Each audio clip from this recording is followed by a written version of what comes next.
what we're going to do today is kind of go over, we're going to start pretty basic. We realize that the audience might not be familiar with stormwater pollution, so we're going to kind of start from the very beginning and give you the nuts and bolts of basically how the pollution gets there, what causes it. Really, what does this mean for your community? What does it mean for you? What does it mean for your family? We'll talk about how government has looked at it as a problem and how they regulate that and what that means for you. We'll also look at what you can do. That's probably what most people are going to be looking at with this presentation. What can we be doing to better ourselves and our community to prevent these things? And you'll probably find out it's actually rather easy. A lot of this is just people aren't aware of the problem. So hopefully when you walk away from this, you'll have a better understanding of what you can do.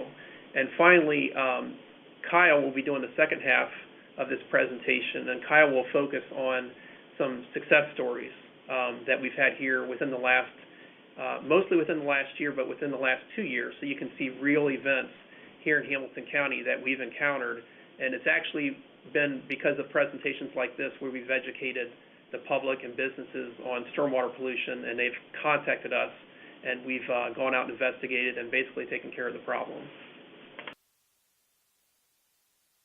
So really, I guess the first thing is we all want clean water. I don't think anybody's going to argue with the fact that clean water is good for, obviously, for our drinking and our families, but also for where we live, work, and play. So basically, this affects everybody. And something a lot of people don't think about, but this goes back to grade school and some of the things we learned about the water cycle, is in a natural environment, we actually have a pretty nice built-in filter for our water sources. So without human intervention, you can see you pretty much just have your natural water cycle where you have a lot of natural filters where water will percolate through the soil. You have natural bacteria. Sediment is basically held up by vegetation. So we actually have a lot of clean water in our environments when you go to areas that aren't inhabited by people. For example, when people go up to Alaska, they're always astounded by the water quality and how clear the water is and how beautiful. But we don't live in that world here in most of our communities. We live in a world that looks more like this slide here, where you have a lot of things that get into our water cycle that people don't account for. The thing that most people think about when they think of water pollution, and one of the reasons the EPA was even formed, is these big factories. Factories are polluters. They have these pipes that discharge waste into our waters and pollute it. Well, there is some truth to that, but to be honest with you, over 80% of the pollution we have in our waters today has nothing to do with factories. It's actually because of the stormwater problem. And what happens is in this water cycle, when the water falls, it actually picks up all these pollutants from the things that we handle and work with in our everyday life. You can see another part of that is agriculture. Agriculture we're not going to focus on too much in this presentation, but there obviously are a lot of issues with agriculture. But we're going to focus on the urban environment and what we can do to improve our stormwater here. So the biggest problem, if you think about it, is these impervious surfaces. So really the impervious surfaces that we need in order to travel, to have a home, we basically need these things in our environment to live our everyday lives. The problem is that natural cycle is broken. So that water that used to soak into the ground or run through natural channels is now diverted, in most cases, into pipes. And you can see we have all these sheet flows. And so we have not only pollution, but we have quality issues too. And that's where the pollution comes in. So on these hard surfaces, when they come into contact with basically anything you can think of, when rainwater, snow, ice, anything hits that, it has the potential to run off with those impervious surfaces and goes directly into our streams, rivers, lakes, and ponds. So some of those things, kind of common sense that you might think about, fuels and oils from our cars and all other things. How often do you see that when you see a rainbow sheen after a rain going directly into the storm drain?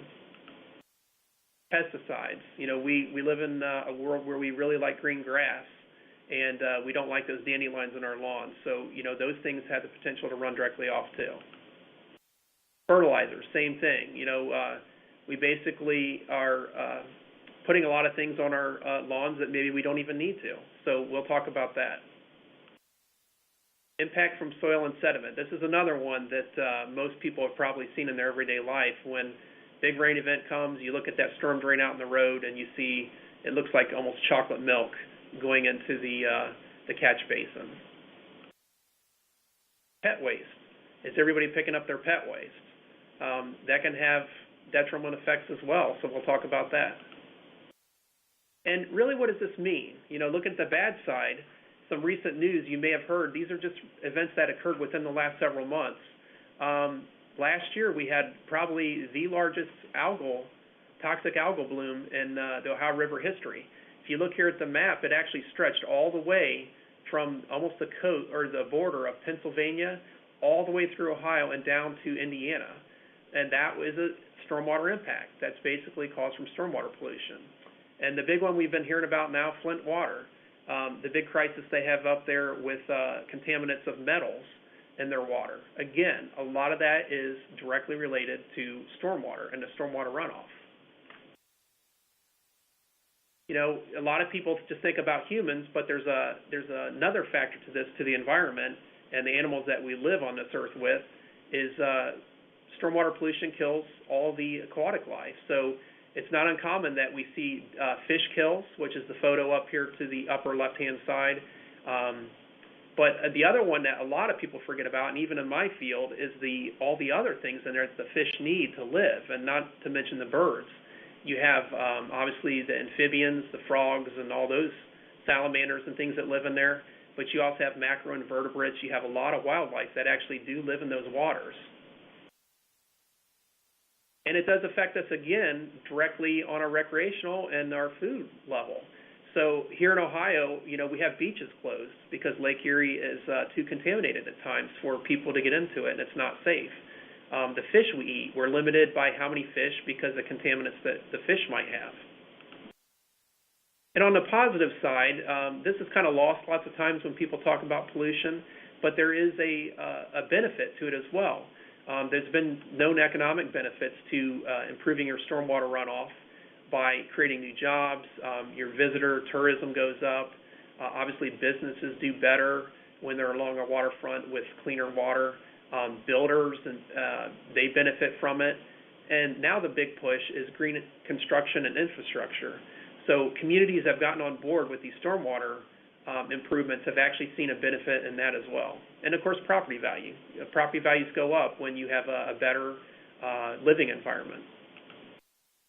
So the first thing I wanted to talk about that's getting really basic, but unfortunately a lot of people still don't know this. It's not uncommon that I'll go out and do a presentation with 60-year-old people that still don't get the concept that our storm sewer system is completely separate from the sanitary sewer. Now, there are a few exceptions, and I'll show you here in the next slide, where the systems are still combined. That's illegal, and that's usually in larger urban areas, and we're actually in the process of having all those removed. So there are a few exceptions to this, but the main thing to understand is when you flush your toilet or any wastewater in your home, it goes down the drain. That does go to a plant to where it is treated, and then it's released to the environment. Storm sewers, on the other hand, look more like this, where it is a direct conduit, and it goes directly to your streams and rivers. So EPA identified this as a problem, and the way they decided to address it is they decided to go after the storm sewer systems and the public infrastructure. So what that means is every storm sewer system in our local communities, whether you know it or not, has a permit. And U.S. EPA and the state EPA actually permit that storm sewer systems in our roads. And I don't want to get into the nuts and bolts of all the requirements of that permit, but I did want to basically kind of give you the timeline. Going back to this previous slide, in the 90s is when that started, and they started in large communities. And we came into the Cincinnati area March 10th, 2003, the phase 2 of the stormwater permit is when we came into the stormwater world for being permitted. All of our communities here in Hamilton County now have a stormwater permit. So if you're a village, if you are a city, if you're a township, your local government actually has a stormwater permit to fulfill the requirements. And here in Hamilton County, the way we tackled that problem is we basically created a stormwater district to where if you decide you want us to provide those services to you, we will do that. And you can kind of see the map here of who's included. This map's a little out of date, but it shows you there are a few communities who do their own stormwater, which is perfectly fine. But what we did here in Hamilton County was we offered that service, and rather than create a whole new agency, we actually use partner agencies, and that's where Hamilton County Public Health comes in. Kyle and I work for Hamilton County Public Health, but we work on behalf of the Stormwater District. So we basically are here to provide the Stormwater District permittees, all those local districts who have those permits. We keep them in compliance. Part of that is education like we're doing today. But you can see the other partner agencies are Hamilton County Soil and Water, Hamilton County Engineers Office, Planning and Development, and we do have a consultant who puts together a report at the end of the year.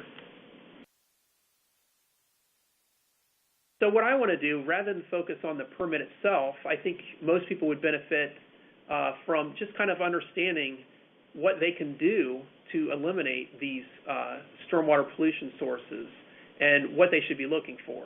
So I'm going to go through, EPA has what they call best management practices, and it's basically ways to minimize stormwater pollution. So we're going to go through 7 of those, and I'll provide you examples here in Hamilton County that we've encountered.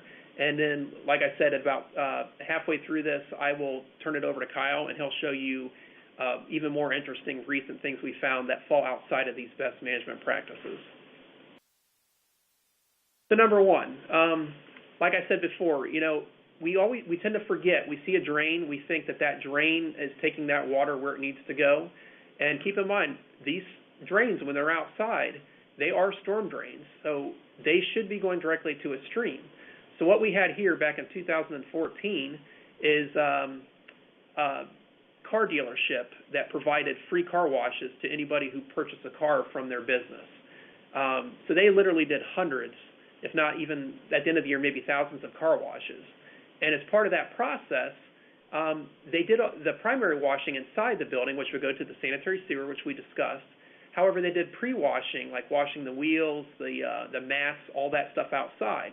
All that was going directly into the storm drain, and as you can see, was going directly into a stream. You can actually see the suds on the water of where that water hit the stream. And, of course, all the vegetation, well, not so much the vegetation, but all the aquatic life in that stream was completely gone. We've since remedied that situation. Now what they do is they actually have a second bay available. You can actually see the bay to the left of the one where they're working. They pull the vehicles in there first, do their pre-washing, and then they pull it over to the wash bay. So, again, education. They had the opportunity to be doing the correct thing. They just didn't realize what they were doing. Here's another business back in 2014. This business actually rents hydraulic equipment, like construction equipment for job sites. And what they were doing is that back when people brought their equipment back at the end of the day, they would wash all that equipment down, again, outside, and was going directly into the storm drain, and that was going right into the storm sewer system and then into the Mill Creek. So that was another rather easy solution. They could just move those operations inside. This is an even much bigger problem. This is one that you wouldn't necessarily see when you're driving by. This was a large car wash facility that you can, if you look at the bottom left-hand corner there where that's actually Kyle Dexter, who will be doing the second half, there's an outfall close to where his legs are. Somebody canoeing in the Mill Creek actually noticed some suds coming out of that outfall. And we went out and did an investigation and found out this large car wash, this is a large residential, well, it's commercial, but they do private car washes for anybody who wants to pull in there. Their wastewater system did go to sanitary, which is what it's supposed to do. But if you look up at the left-hand corner, upper left-hand corner picture, What happened was there was a clog in their sanitary sewer that they weren't aware of, and there was an overflow which allowed that wastewater to go into their storm sewer system. So all their wastewater generated at that facility was going directly into the storm sewer system without anybody's knowledge. The only way we found it was we performed a dye test, and that's when we found out that water was going directly into the Mill Creek. So it just goes to show you that the power of observation of somebody who was actually canoeing on the Mill Creek to see that. Here's a warehouse facility where they were washing all their trucks outside. Again, not in the proper location, so we corrected that. The other issue they had here, after they washed the vehicles, the photo to the right is where they would pull the truck up, so any residual waters that might still have been in those trucks that had a lot of food debris and things left in it, chemicals, that was also going into the storm drain. So like I said before, what's the solution? The easy solution is these things need to go to sanitary sewer. Most of the time that means having a wash bay inside, which you see in one of our county garages here to the left. To the right, you have an outdoor area, washing area, and what they did there, that's actually plumbed into the sanitary sewer. However, they're keeping the stormwater out with the roof over top. That's a requirement that is needed for sanitary sewer. So this is another second best management practice. Where are vehicles and equipment being maintained? So here's the facility back in 2012 where we went up to a salvage yard. We had received a complaint, and you can see they were tearing down all their vehicles and doing any maintenance, all their engines, which you see in the bottom left-hand corner, transmissions in the middle photo. Everything was being stored outside and taken apart without proper cover over top. And, of course, going into you can actually see the storm drain there, going into the storm drain and directly into the storm sewer system and out into the environment, actually going through a park there on the right-hand side. So that was another one where we had a good solution where basically they moved everything inside. Service garage in 2014, you can see they were doing all the maintenance on their mowing equipment outside directly above the catch basin. Snow plows with hydraulic fluids and things, all that was leaking outside. Some more pictures. You see a leak coming from a truck there. Another snow plow. This is actually that same food distribution facility I showed before. Not only were they washing their trucks there, but they were also doing all their maintenance. And you can actually see in the photograph the just very deplorable conditions they had in managing their fluids when they were working on the equipment outside. Again, solution, move it inside. This is Colerain Township up on the left-hand side there. You know, they have a incredible building that they could do all these things inside. Not everybody has that, but there are solutions you can come up with. Other simple things. When you see that leak, do you place a drip pan under it? Like I said before, if you see leaking equipment, maybe you have the option to move it inside. That's what's happening there to the right. Good housekeeping and spill prevention. That's a third best management practice. So basically, how are you storing your fluids that stormwater could come in contact with? You can see here in a photo to the left, you have drums being stored outside. They're not covered. You can see they're right next to a storm drain. They're not leaking right now, but what happens if somebody backs into them? What happens if that rust on the top falls through? It's going to leak right into that storm drain.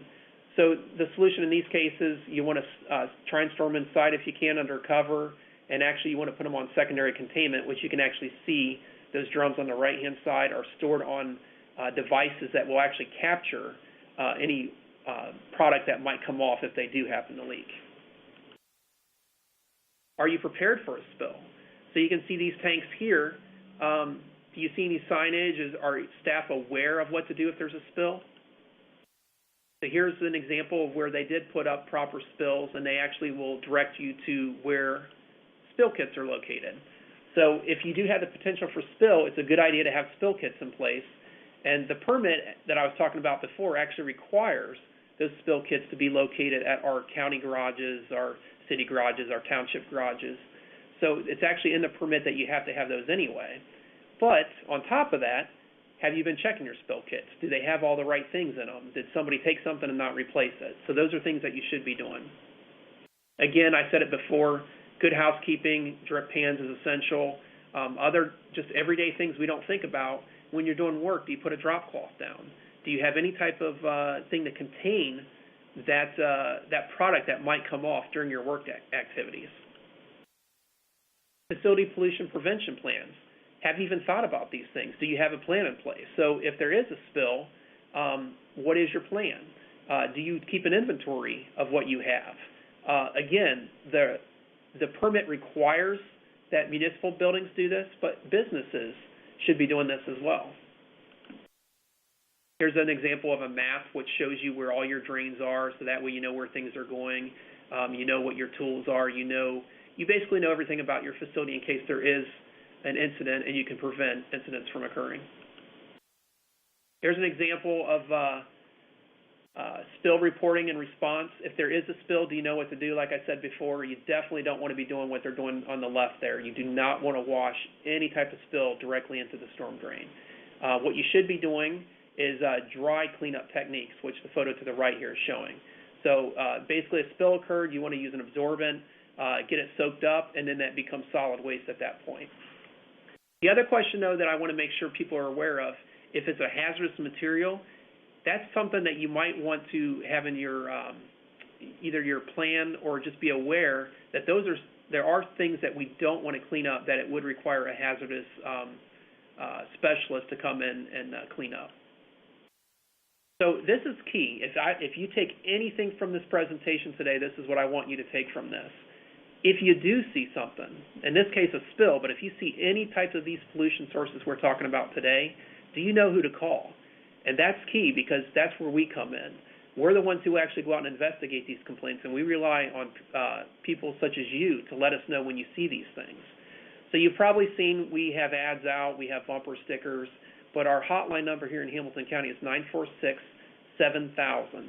That's the number to call if you happen to see any type of spill, release, anything potential at all. Even if you don't know, call us. We'll be happy to investigate it for you. So here's some examples.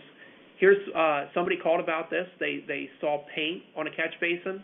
I went out and investigated it. There you go. There's the outfall. Because that resident called us, we were able to take care of the situation, and it turned out it was a painting company who had some leftover paint and did that. So we were able to actually educate that painting company on what they should be doing to get rid of their waste as well. Here's another example. Came in on the hotline. Somebody called in. They saw a pumper truck here on the photo to the left. This is a truck that hauls septage from septic systems, and something just didn't seem right to them. I don't know if they actually saw the hoses, but what was happening is they were emptying that truck in that manhole in their backyard almost every day. And unfortunately, that went directly to the Little Miami River. So you can see the photo to the right. All that was outletting directly into one of our most beautiful rivers here in the state of Ohio. So that came in from a citizen who happened to call the hotline. Another one, blue-green algae. This was a brand new development. You can see the photo up on the upper hand right there. This is a brand new subdivision that went in. They had walking trails around it, a playground next to it. The issue there was the fertilizer. We talked about fertilizer before, over-fertilizing your lawn. All that was getting directly into their storm sewer system there in their residential area and going into this pond. And they have too many nutrients, and of course, nutrients is what sparks the blue-green algae outbreak. So that was another one that we were very appreciative they reported it. So if it doesn't make sense, if you're not sure, report it to us. Street maintenance. How are these streets being maintained? Do you see people throwing litter out? We see that kind of stuff all the time. Keep in mind, all that stuff, if it's not cleaned up, that ends up in our catch basins. Cigarette butts, same thing.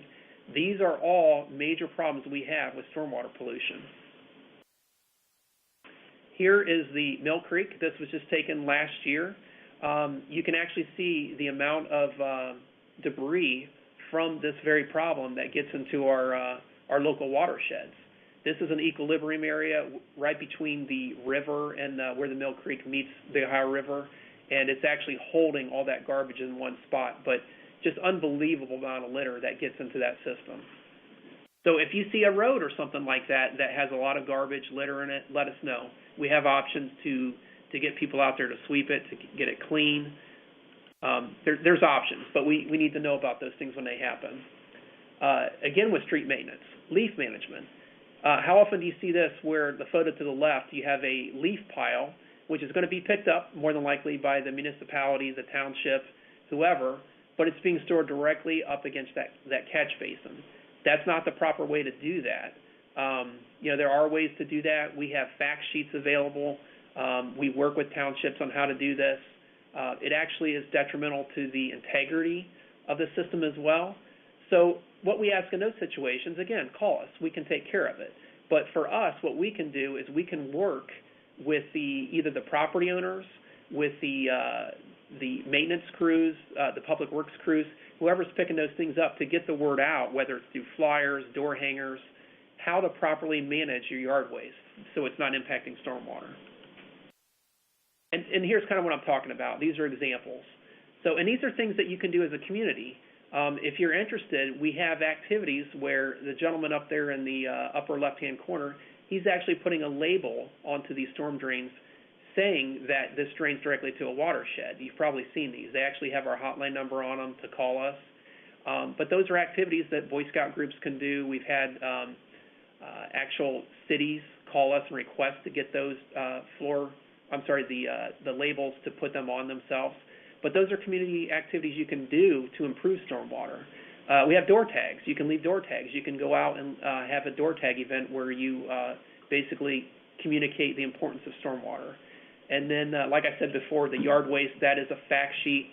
We have countless fact sheets here at Public Health that address these problems, where if you're interested, it could be as simple as, do you have those fact sheets in your lobby and your offices? So when people come in, they're in a waiting area, maybe they could read up on these stormwater issues and learn about them.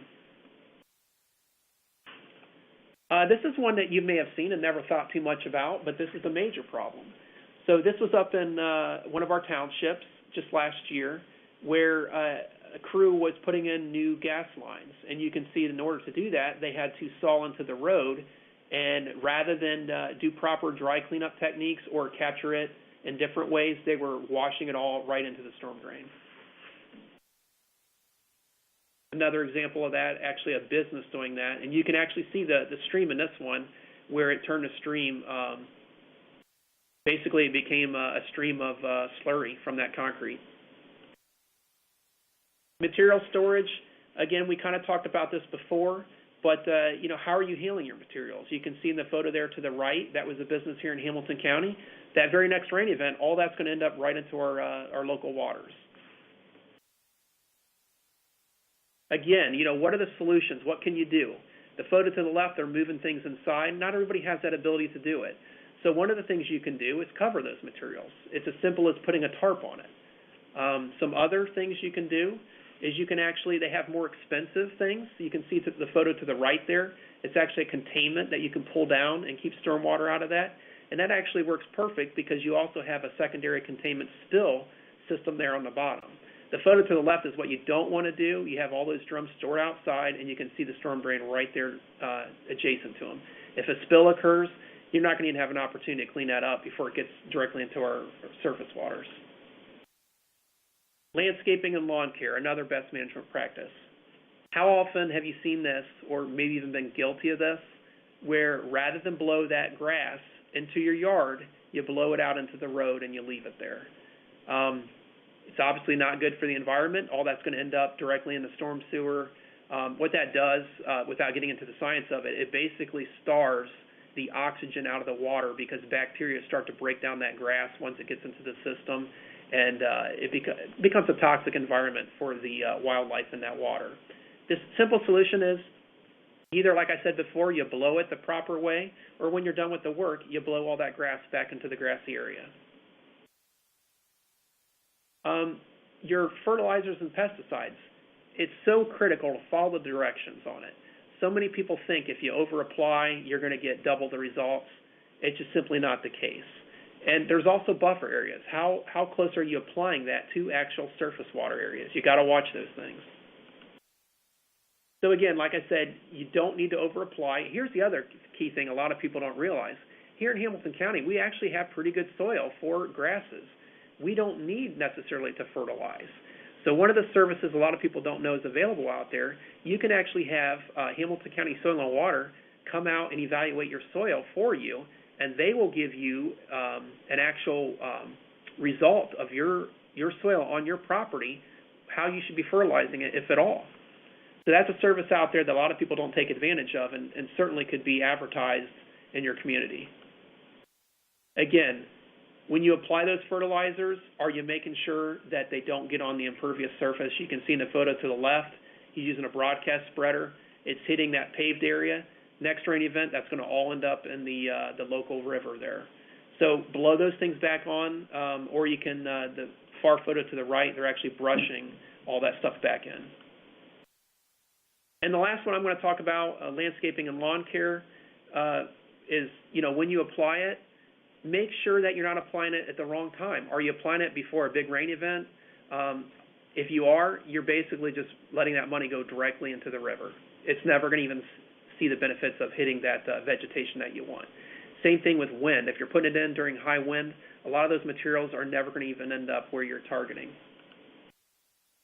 So before I hand over to Kyle, I did want to just kind of bring up a couple of sites that back in 2014 that were news to me and maybe news to you, but we have a major problem here in Hamilton County, and I'm guessing probably nationally as well, because this is not just local to us, but dumpsters. All of our waste generally goes to dumpsters, and if we're throwing liquids and things in there, or in this case, this is a supermarket where they have a compacting portion to the dumpster, all those liquids have to go somewhere, and most of the time our dumpsters are not leak tight. So in this case, this was a compacting dumpster that was squeezing all, we call it dumpster juice, directly out, went into the storm sewer and right out into this stream in one of our townships. And you can see, the reason I wanted to show this is the after photo. So these are the exact same locations. I'll go back. That is the dumpster to the left leaking, and that is the pipe where it came out into the stream. You can see the color, discoloration. And this is literally just a few weeks after they fixed the problem. You can see the water's clear and the dumpster's no longer leaking. Here's another example. This was another compacting dumpster. The the storm drain is directly underneath of the dumpster. The water actually was black. And here's the after, same location. So water cleared up and the dumpster was removed. So I'll go back one last time to take a look. And you can see the difference. So I'm going to hand this over to Kyle. Kyle's going to give you examples from just last year. And if you have any questions, like I said before, just go ahead and you can ask them there in the chat area, and we'll be happy to answer them for you. Hello there. This is Kyle Dexter. Been with Hamilton County for 22 years. And I've been in stormwater since '05, doing a lot of stormwater things. Brad's been talking a lot about reporting. And I'm going to go back a couple of slides here. This particular dumpster problem, we found actually after we found this one. This is the one that got us looking. This is the one that made us realize that dumpsters are a major problem. And it came in through a complaint. Somebody called us and said their stream looked nasty. And that dumpster is probably 200 yards from the outfall for that stream. And so we started investigating, finding out what was going on, and that far away from that stream, we found this dumpster which sits in a, like a truck dock area with this French drain at the base, literally on an angle. And it was just every time a storm would come, it would wash it right into the stream. So we got this from a complaint. It actually got us on board with dumpsters. It made us realize that these are a major problem, and food preparation, period, can create a lot of stormwater problems. So we've got our guys out there now that inspect restaurants, making sure that these dumpsters are being looked at the same time. And we've got, we've really gotten a lot of good response from the companies and things about making sure these things are kept clean and sanitary. So you can see how bad these can get. This particular complaint came in from one of our public works supervisors, and called us up and said there was something nasty behind the municipality public works garage going through the creek, which went actually through a park. And so we went out and found quite a mess. And obviously it's been going on for quite some time. And it travels across, you can see where it goes through the storm sewer system and across the street to the park there. So again, reporting these things to us gets us on those companies to make sure that they use best management practices to keep these things cleaned up. Salt is a huge problem. I don't know if you've heard about some of the problems they've had up north with salt piles and the way they're stored. We have to use salt for safety and things like that to make sure that our roads are safe during the wintertime. But there's also an issue with storage. How is it stored? And so we've got public works garages. We've got people that actually sell salt, people that actually use it for parking lots at malls and things like that. So they have salt that they have to store. And we also found that a lot of times if you have a mild winter, that the next year they still have to take their salt delivery. So they find themselves with way too much salt and nowhere to put it. You can see that on the left there, they have a dome. They have a nice place to store their salt, but they had to take possession of the salt that they ordered from the previous year, and they had nowhere to put it. So it's very, very difficult to store that salt and keep it from becoming a problem. On the left there, this particular, again, there's a very nice dome to store the salt in, but the salt was delivered wet. So we learned here at Public Health and our stormwater group that there's other problems that these guys find themselves with where they cannot control the salt because it was delivered wet. So there's another entity that needs to be approached on how they store their salt. The ones that are selling the salt to the suburbs for their road treatment, we got to make sure that that salt is actually being delivered dry and properly. So it's another avenue that we use to approach and try to solve problems. As I said, some of these malls, department stores, and things like this, they keep it on hand. They keep it at the location. And we found that in many cases, they were not covering that. And so it was causing problems. You can see it leaching out behind the berming there. And when people know, as Brad was talking about, when people realize what they're doing or not doing, they literally start to pay attention. They don't think about it. They don't realize that stormwater and runoff can cause so many problems in the streams, lakes, and creeks around these areas. Another one. This is a private contractor that has a huge pile of salt, uncovered, and there's a catch basin right next to it. But I will tell you, as we go along, as we move through all these different things, we do get people to cooperate, and we monitor, and they realize that they're learning along with the rest of us that you must be careful. This particular pile is a huge. Salt actually became quite a money-making commodity in, I would say, 2015, where actually it skyrocketed to at least probably tripled in cost. And so when that happens, you've got people that want to make money on it. And this particular independent contractor has a large pile of salt sitting on a porous surface, which is very dangerous to the aquifer, and he found that he could make money on it. Well, come to find out, one of our inspectors went out at that site and made sure that we realized that there was a large pile of salt that was sitting out there on a pervious surface over an aquifer. We talked to the contractor, and they cooperated, and they covered it. We will continue to monitor this site to make sure that continues, because covering a salt pile, especially as big as that one, is quite a job, quite a difficult job. And so there could be that employees don't, follow the rules and keep it covered, or they're not, a windstorm comes over and it blows the cover off or something like that. So we will monitor this site and continue to do that. Here's one that caught us off guard, and I think it caught the contractor that was installing this geothermal green energy installation here of geothermal. And what they do is they drill down into the ground probably 300 feet, and they're using water, and all this slurry comes up and clay and things that comes up to the surface. Normally, they have a pit or something that they dig where they can dispose of that slurry and make sure that it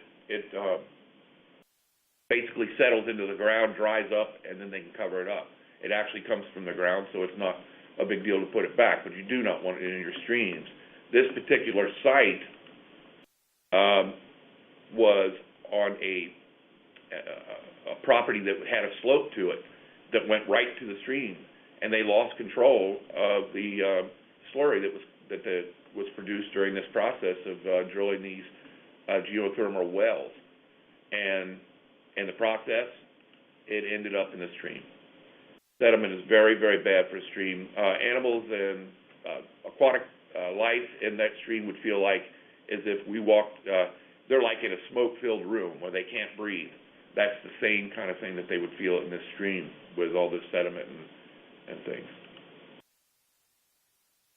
Like I said, we are learning as we go here. We are learning as along with the people that are producing some of these pollutants are learning. There's a lot of microbreweries out there these days. They're springing up all over the place. If you like beer, that's a good thing. But there's a problem. They did not basically think about the kinds of waste that process creates. So they have this grain that they use for fermenting beer and things, and they have to get rid of it somehow. And they were putting in these trucks, and those trucks leak, and of course then it goes right into the storm sewer. In actuality, when they start to plan these businesses, they need to take that into consideration and make sure that they can send that spent grain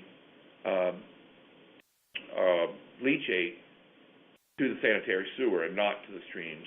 They should not be doing that outside. They need a cover over a large impervious surface with a drain in it so that no stormwater can go to the sanitary, but their waste products can.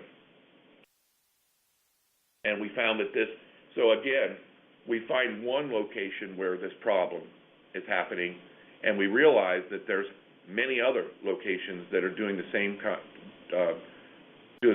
of processes, and we found that actually they were having troubles containing that leachate that's coming out of that grain.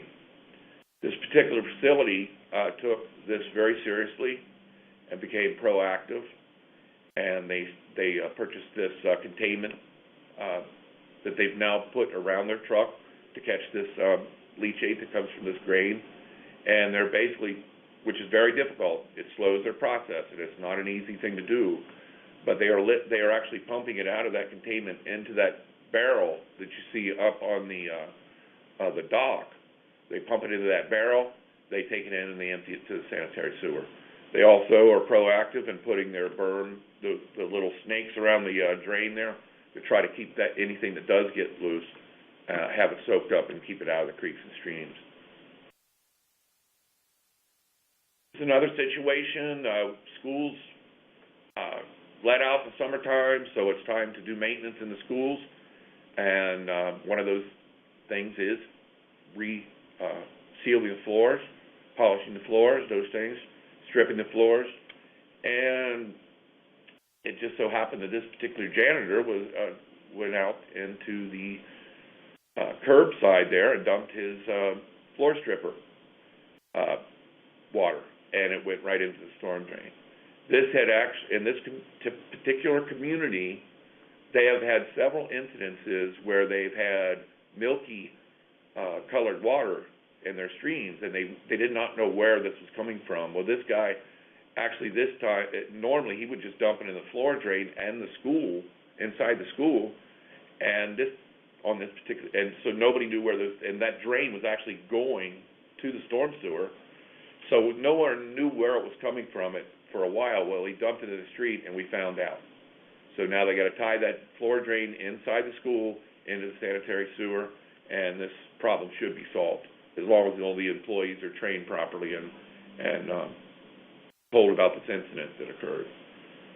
So we have the fire department, we have everybody out trying to put some booms up in the stream, keep that stripper from going any farther than that, and then they're lifting it from that stream, and they're discharging it into the sanitary sewer where it belongs. Keep in mind that if you never put anything in the sanitary sewer unless MSD knows about it, they need to know what's coming down that pipe so they know how to treat it and what kind of substances that are coming down the pipe. So sewer breaks are a major problem. We're finding that a lot of this old infrastructure is installed in a creek. So these days they might go near the creek, but they never put it in the creek because of the erosion issues, the reasons why, common sense really tells you that with the water running down the creek, those sewer lines and infrastructure are going to eventually fail. This particular situation was more of a clog, and it had to do with grease from restaurants. Again, we're back at food being quite a pollution, quite a lot of pollution is caused by food. So this pipe got clogged with grease, and it failed. It broke the side of the pipe open, and it filled that, and it actually filled that stream. If you see the red line where the sanitary is up there, it filled that stream with all kinds of sewage, and then eventually discharged down below at an outfall down there in that creek. So EPA, when they arrive, they basically start to order a cleanup. And again, what they did was put a pump in the creek down there and lifted it to that sanitary sewer. If you see on the left, the lid's off that sanitary sewer manhole. They lift it and put it in that sanitary sewer where it belongs. This is another example of it's not a good idea to install your sanitary sewers in the creek line because of erosion and things. This is actually a problem here that happened. A tree fell over, lifting all the roots come up out of the ground, and it pushed that sanitary sewer pipe away from the bank of the creek. And so it just opened up and really did a lot of damage to that creek.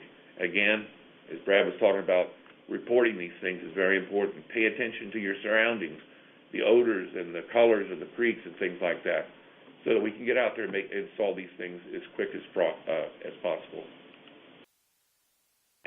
They had to bring their bulldozers in and take out some trees and things there, MSD did, and they put concrete over that line to ensure that it did not reoccur.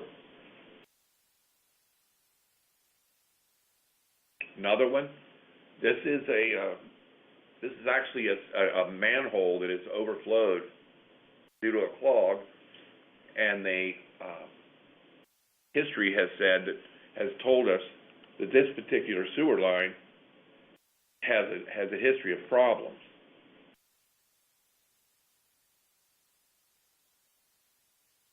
So you see where the manhole was, and the sewage flowed down all the way, and you can see also there's a good illustration of how these sewers are installed along the creek beds. But it overflowed, and it starts to come down through there, and it hit this little wetland that's down at the bottom of that hill, right there. And so this creek actually drains towards Winton Woods Creek, or Winton Woods Lake, I should say. Sorry. And so this is a picture of that wetland. This is a picture of MSD after they realized that this is a problem area. This is actually a location where they get a lot of clogs. They actually started to work their way up that stream. Back to this one. Work their way up that stream and to repair that sewer. So they had bulldozers out and four-wheel drive trucks, and they were making their way up through the woods there to start repairing that line, whether they're going to put a liner in it or just replace the pipe altogether. They did a full inspection of that line to make sure that they stopped this from occurring. This is a diesel fuel leak. I wasn't actually on site for this one. Brad was on site for this. A truck made too short of a turn there. You can see the arrow pointing at the diesel fuel tank of that truck, and it tore the whole side out of that truck, out of that diesel tank, and spilled all over the place. So there was that's the culprit there, where they actually ran into that fire hydrant with that diesel fuel tank. Got your blue-green algae. This is a major problem, and it has to do with non-point source pollution, basically runoff from all the farm fields. I'm sure dumpsters and all those things have some effect on this, but all those different nutrients, phosphorus, and all these things that are basically food for blue-green algae, washing into the streams and the lakes and causing this problem. This is really unheard of on a moving river.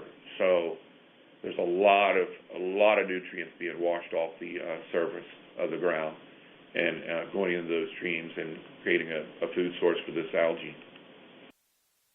The way we responded to this, not much you can do about it when it starts to grow and bloom, is we went to the areas where there's access to the river, whether it's a boat dock or a fishing area or a park or whatever it might have been, any access to that river, the Ohio River, we went down and tried to put some kind of warning signs up to let folks know that utilize that area, that don't let your dogs get into the blue-green algae or drink out of the river, and watch it when you're fishing and boating and all those kind of things. It's very toxic stuff.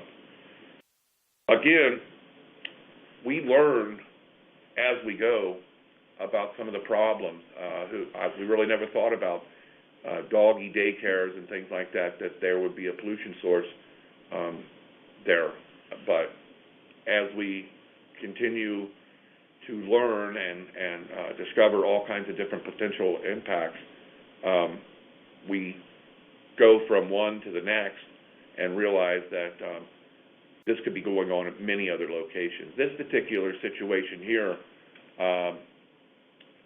this is, if you see there on the left, there's a wellhead. So the water that they're using for this swimming pool for dogs is coming from a well.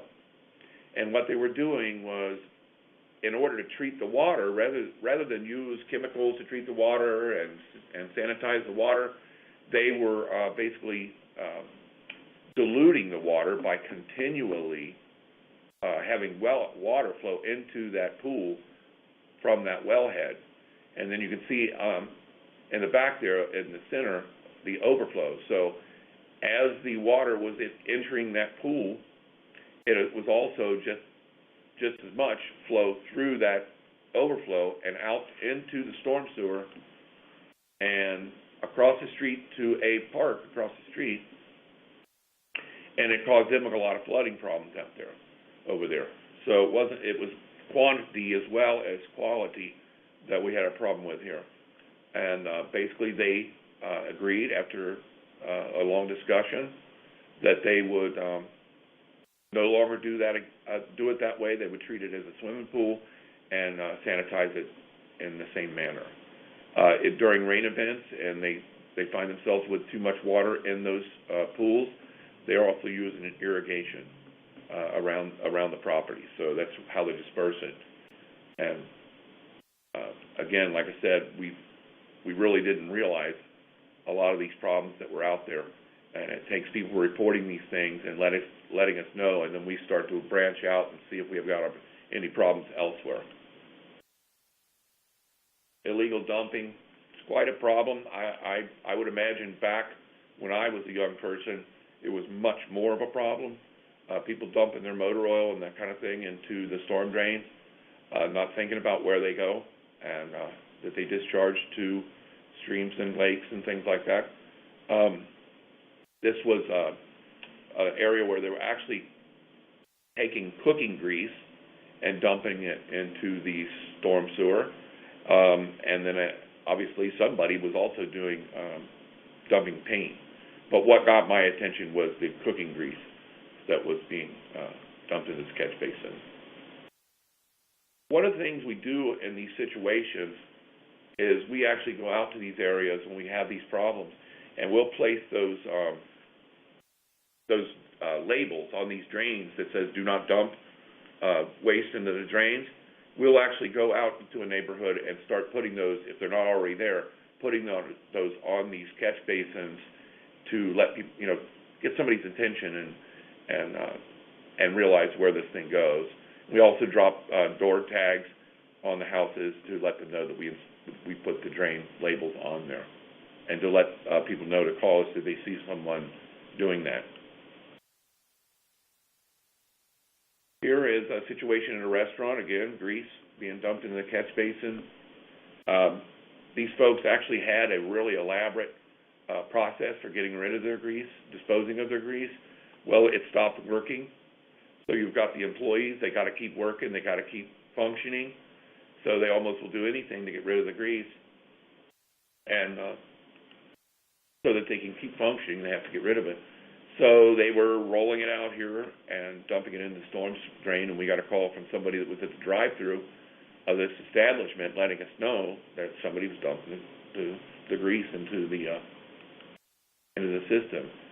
And luckily these days, when they cast these storm sewers, they actually dump no waste drains to the river on those catch basin hoods. But obviously they didn't see this one, and they just went ahead and dumped it because they had no other choice. We've actually instructed that facility to get them an overflow bin. So if they find themselves in that situation again, they have a grease bin that they can dump into and keep their processes going. This is quite a problem, grease being dumped from these food service facilities. And like everything else, eventually we will get a handle on it. We do a lot of education. That's our first approach on these things. Just let people know what they're doing, and maybe they didn't realize it, don't think about it. So education is our first approach in these situations.